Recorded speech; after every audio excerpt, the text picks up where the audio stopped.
Welcome to my channel. நம்ம சேனலில் இன்றைக்கி எதை பற்றி பார்க்க போகிறோம் அப்படின்னா, மெடிக்கல் இமேஜிங் டெக்னாலஜி அப்படிங்கிற ஒரு டிபார்ட்மெண்ட்டை பற்றி தான் பார்க்க போகிறோம். ஸோ இந்த டிபார்ட்மெண்ட் நிறைய பேர்த்துக்கு தெரிஞ்சிருக்க சான்சஸ் கிடையாது. ஏன் அப்படின்னா தமிழ்நாட்டிலே ரொம்ப ரொம்ப கம்மியான காலேஜஸில் தான் இந்த டிபார்ட்மெண்ட் இருக்குது. இந்த டிபார்ட்மெண்ட்டோட name BSc medical imaging technology அப்படின்னு சொல்லுவாங்க. இந்த டிபார்ட்மெண்ட்டோட ஃபுல் அண்ட் ஃபுல் டீட்டெயில்ஸ் தான் இந்த வீடியோவில் நம்ம பார்க்க போகிறோம். வீடியோ பார்க்குறக்கு முன்னாடி நீங்கள் இன்னும் நம்ம சேனலை சப்ஸ்கிரைப் பண்ணலாம் அப்படின்னா கீழே உள்ள சப்ஸ்கிரைப் பட்டனை கிளிக் பண்ணி சப்ஸ்கிரைப் பண்ணிக்கோங்க. கூடவே ஒரு பெல் ஐக்கான் வரும், அதையும் மறக்காமல் கிளிக் பண்ணி நம்ம வீடியோக்குள்ளே வாங்க. இதற்கப்புறம் நாங்கள் எந்த ஒரு வீடியோ போஸ்ட் பண்ணாலும் உங்களுக்கு உடனே நோட்டிஃபிகேஷனில் காட்டும். Okay, BSc medical imaging technology. BSc medical imaging டெக்னாலஜிங்கிறது ஒரு பேராமெடிக்கல் டிபார்ட்மெண்ட்.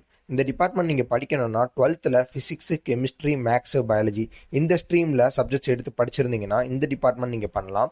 இந்த டிபார்ட்மெண்ட்டும் cardiac care technology, anaesthesia technology, அது போக மெடிக்கல் லேப் டெக்னாலஜி, இந்த மாதிரி பேராமெடிக்கல் டிபார்ட்மெண்ட்டோட இந்த டிபார்ட்மெண்ட்டும் ஒரு டிபார்ட்மெண்ட். பட் நிறைய ஸ்டூடெண்ட்ஸ்க்கு இந்த டிபார்ட்மெண்ட் தெரியாது.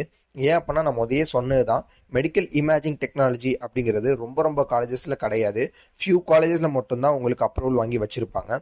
ஓகே, இந்த மெடிக்கல் இமேஜிங் டெக்னாலஜினா என்ன அப்படின்னா உங்களுக்கு ஆல்மோஸ்ட் சேம் தான். ரேடியாலஜி டிபார்ட்மெண்ட் உங்களுக்கு நிறைய பேருக்கு தெரியும். ரேடியாலஜி டிபார்ட்மெண்ட் என்னென்னலாம் ஒர்க் பண்ணுறாங்களோ அதே மாதிரியான பொசிஷன்ஸ்க்கும் இவங்களால போக முடியும்.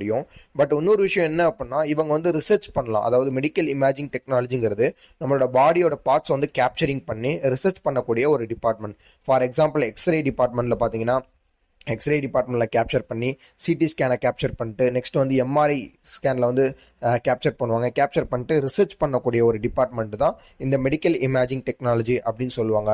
ஆல்மோஸ்ட் தமிழ்நாட்டில் உங்களுக்கு ரிசர்ச் சைடு அந்தளவு உங்களுக்கு இம்பார்ட்டன்ஸ் இல்லைன்னா கூட உங்களால் ரேடியாலஜி என்ன டிபார்ட்மெண்ட்டுக்குலாம் போக முடியுமோ அந்த டிபார்ட்மெண்ட்ஸ் எல்லாமே நீங்களும் போகலாம்.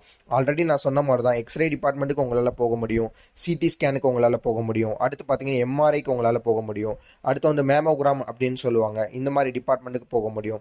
ஸோ இதெல்லாம் கேப்சர் பண்ணி நீங்கள் அதோட டயக்னோசிஸை ரிசர்ச் பண்ணலாம். இந்த மாதிரியான ஒரு டிபார்ட்மெண்ட் தான் இந்த மெடிக்கல் இமேஜிங் டெக்னாலஜி அப்படின்னு சொல்லுவாங்க. இது 4 years நீங்கள் படிக்கிற மாதிரி இருக்கும். தமிழ்நாட்டில் நீங்கள் பண்ணீங்கனாலும் சரி, எங்கே போனாலும் சரி 4 years தான் நீங்கள் படிப்பீங்க.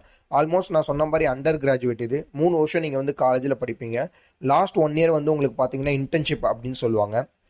அந்த இன்டர்ன்ஷிப்பை நீங்கள் பெரிய பெரிய மல்டி ஸ்பெஷாலிட்டி ஹாஸ்பிட்டல்ஸில் நீங்கள் பண்ணீங்க அப்படின்னா உங்களுக்கு ரொம்பவே பெட்டராக இருக்கும். இல்லை நீங்கள் படிக்கக்கூடிய காலேஜஸ்லேயே உங்களுக்கு பார்த்தீங்கன்னா ஹாஸ்பிட்டல்ஸ் அவைலபிளாக இருந்துச்சு அப்படின்னா அவங்களே லாஸ்ட் 1 year உங்களுக்கு இந்த ட்ரைனிங் மாதிரி இன்டர்ன்ஷிப் மாதிரி போட்டு கொடுத்துருவாங்க. ஸோ அதுக்கு சேலரி தருவாங்களா அப்படின்னு கேட்டிங்கன்னா ஒரு சில பெரிய பெரிய ஹாஸ்பிட்டல்ஸில் சேலரி கொடுக்க மாட்டாங்க, பட் ஸ்டைஃபன் மாதிரி தருவாங்க. ஒரு சில ஹாஸ்பிட்டல்ஸில் ஸ்டைஃபன் கொடுக்க மாட்டாங்க. ஸோ அது டிபெண்ட்ஸ் நீங்கள் சேர்ற காலேஜஸ் தென் சேர்ற ஹாஸ்பிட்டல்ஸை பொறுத்து தான் உங்களுக்கு கொடுப்பாங்க.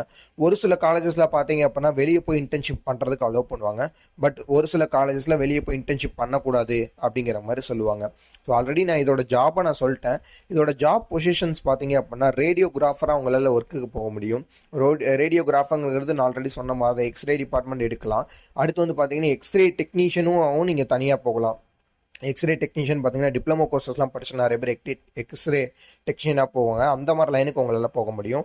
அடுத்து பார்த்தீங்கன்னா அல்ட்ராசவுண்ட் டெக்னீஷியன் டிபார்ட்மெண்ட்டுக்கு உங்களால் போக முடியும். அடுத்து பார்த்தீங்கன்னா மெடிக்கல் இமேஜ் அனலைசிஸ் சயின்டிஸ்ட் அப்படிங்கிற ஒரு டிபார்ட்மெண்ட்டுக்கு, ரிசர்ச் பண்ணக்கூடிய டிபார்ட்மெண்ட்டுக்கு உங்களால் போக முடியும். அடுத்து பார்த்தீங்கன்னா ரேடியோலாஜிக் டெக்னாலஜிஸ்ட் அப்படின்னு சொல்லுவாங்க. அந்த மாதிரி பொசிஷன்ஸ்க்கும் உங்களால் போக முடியும். ஸோ ரேடியோகிராஃபர் என்னென்ன லைனுக்கெலாம் போகிறாங்களோ, ரேடியாலஜிஸ்ட் ரேடியாலஜிஸ்ட் இல்லை, அதாவது பிஎஸ்சி ரேடியோகிராஃபி யாரெல்லாம் முடிச்சிருக்காங்களோ அவங்க என்னென்ன மாதிரியான பொசிஷன்ஸ்க்கெலாம் போகிறாங்களோ அவங்கள விட எக்ஸ்ட்ரா ஆப்பர்ச்சுனிட்டிஸ் உங்களுக்கு இருக்கும்.